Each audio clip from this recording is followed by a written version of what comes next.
Okay, let's dive right into this explainer. Today, we're going to explore how a seemingly simple, everyday concept from the 1990s is literally reshaping the legal and financial foundations of our entire modern world. We're looking at the evolution of the smart contract. It's a technology that promises absolute, unquestionable efficiency, but it brings along a massive dilemma. How do we actually govern ourselves when we let the machines take the wheel? So think about a classic, vintage Coca-Cola vending machine. It's not just a nostalgic piece of Americana, right? It's actually the foundational metaphor for modern automated finance and blockchain technology. The underlying logic inside that big red box is, quite literally, the exact same logic currently powering billions of dollars in global transactions today. Which obviously brings us to a really fascinating question. How exactly do we jump from dispensing a glass bottle of soda to executing incredibly complex, automated legal agreements on a global scale? I mean, how does a machine built to swap coins for sugar water become the literal blueprint for decentralizing Wall Street? Well, to really understand this, we have to rewind back to 1996. Long before Bitcoin or Ethereum were even a thought, a computer scientist named Nick Szabo first defined what he coined a smart contract. He described it as a machine or a computer program hard-coded with the kinds of rules we would normally define in a dense, written legal contract. So instead of relying on a human judge or a police officer to enforce an agreement, the machine itself automatically performs or verifies the action based on cryptographically signed transactions. And the crazy thing is, a smart contract operates on incredibly simple, binary logic. It's exactly like that vending machine. If a dollar bill is inserted, then dispense the soda. That's it. There's no human vendor stepping in. There's absolutely zero negotiation at the point of sale. Once that specific condition is met, the outcome is guaranteed and completely irreversible.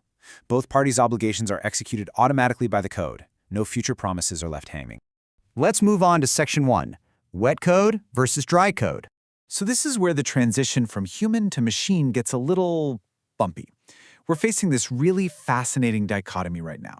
On one side, we have what experts call wet code. This is your traditional law, verbal agreements or paper contracts that are interpreted by our messy, flexible human brains. Wet code allows for linguistic drift. It adapts to the context, the nuance, and the actual intent of the people involved.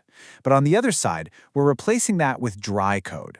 Dry code is what smart contracts run on. It is unyielding, it is rigid, and it is executed strictly by a machine. It frankly doesn't care about your intent. It only cares about the exact syntax of its programming language. Which brings us perfectly to Section 2, the danger of rigidity. Because what happens when that digital vending machine breaks down? Or, more accurately, what happens when it hits a real-world scenario it simply wasn't programmed for?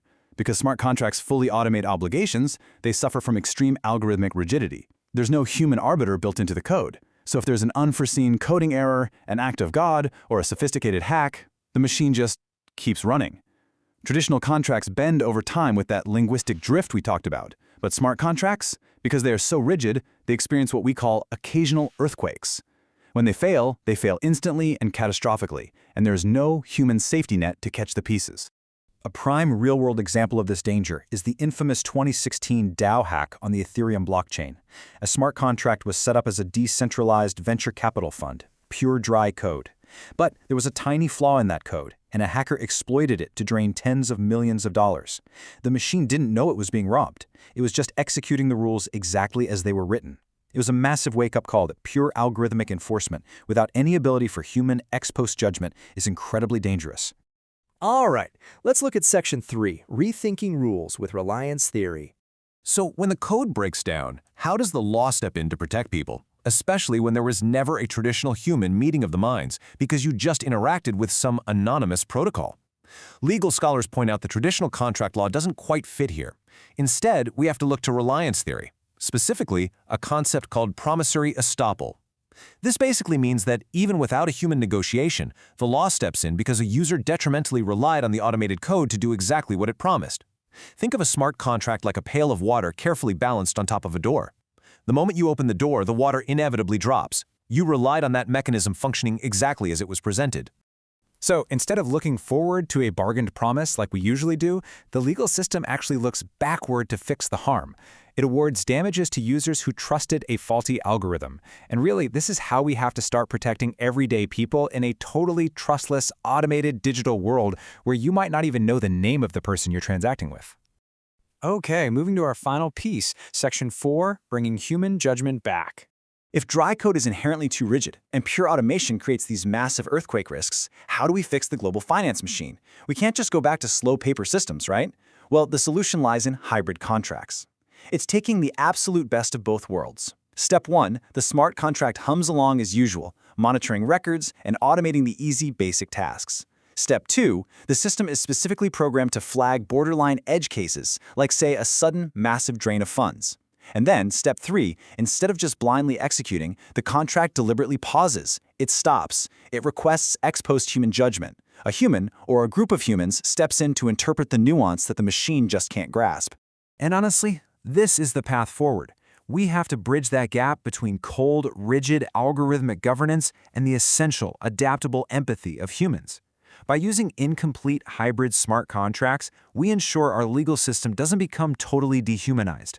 We get to use the machine for its incredible efficiency, but we keep the human right there in the loop for their wisdom.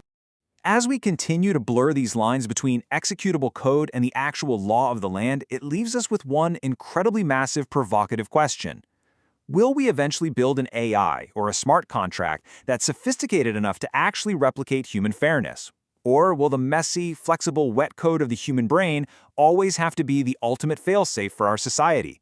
It's definitely something to chew on the next time you interact with automated finance or, just buy a soda from a vending machine. Thanks so much for joining me on this explainer today, and keep questioning the systems that run our world.